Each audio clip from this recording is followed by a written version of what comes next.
Welcome back to another video. Today I'm going to walk you through an online ranked fight I had on UFC 4 Early Access and share with you my #1 top striking tip. And I'm also going to drop in other bits of information that you might find useful and helpful as you're watching the fight. Alright, so I'm fighting as TJ Dillashaw against a created fighter. I'm not entirely sure why you can use created fighters in ranked now. I'm pretty sure that was never a thing in UFC 3 or any of the games before that, but regardless, doesn't really matter.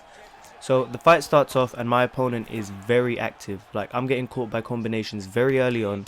So I make the decision to back off and try and evade as many strikes as possible rather than trying to return fire every time. Now, I did this because in this first round, I want to try and drain his stamina. And that's the point of this entire video, to teach you why it's so important to develop a stamina advantage over your opponent. You'll see why it's so important when we transition to the second round, but for now I just want to teach you how to actually achieve that stamina advantage. The easiest way to drain your opponent's stamina is to make them miss their strikes completely, so they're not even hitting your guard. So in the footage you can see that I'm constantly moving away. I'm moving in and out of range to try and bait this guy into throwing combinations or throwing a big strike that I know he's just going to miss. Also, when he gets me close to the cage, I use the lunge movement. So basically you hold down L1 or LB on Xbox and you move the right stick either left or right, and your fighter is going to lunge in that direction to avoid any strikes. I'm giving myself a lot of credit here, but honestly my opponent here was also just way too trigger happy. He knew some good combinations, but he just wasn't timing them very well at all. So there's so many instances of him missing and me not even giving him a reason to miss, so it's kind of just his fault.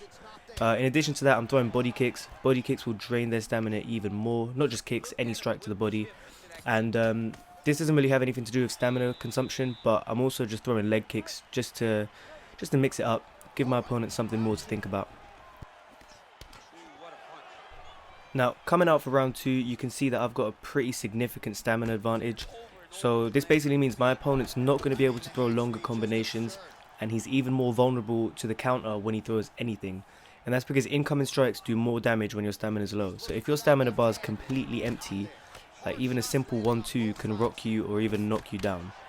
Another thing I forgot to mention is that the fighter that you pick has a big impact on your stamina consumption. So I've picked TJ Dillashaw here. He's not running out of stamina anytime soon because my man's using EPO and all sorts. For me, stamina consumption is a very important factor when I'm picking my fighter for an online fight. So I know that Khabib, his stamina is really good. In featherweight, Max Holloway is really good. But yeah, everyone's different. You might not pick your fighter based on that. Now, you can see that round 2 is just pretty easy for me, to be honest, because of the groundwork I laid in round 1. Round 1 was quite difficult because I had to be very careful about my movements and trying to avoid his incoming strikes.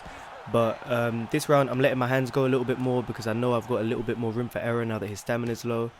And I rock him a few times, I knock him down a couple times, I'm pretty sure. It's just a much easier round. Now, another tip, plant your feet when you're striking. And what I mean by that is don't touch the left stick, don't move forward or backwards. Sometimes it is necessary, so like if your opponent's moving away from you.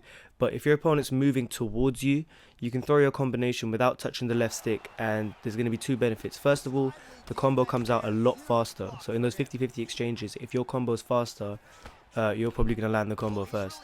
And secondly, it does more damage than when you're throwing strikes while moving. Now, I made a huge mistake here, nearly bottled the whole fight. It nearly cost me the fight. I used the lunge movement again, but this time my opponent threw a spinning heel kick, I think, and I've basically lunged into it and it did massive damage. So that's why you need to be careful when doing that. If you lunge into a kick or a hook or basically a strike coming from that direction, it's going to do massive damage, and he was actually almost able to finish the fight. I don't know if my opponent made the read that I was doing that or if it was just a lucky shot.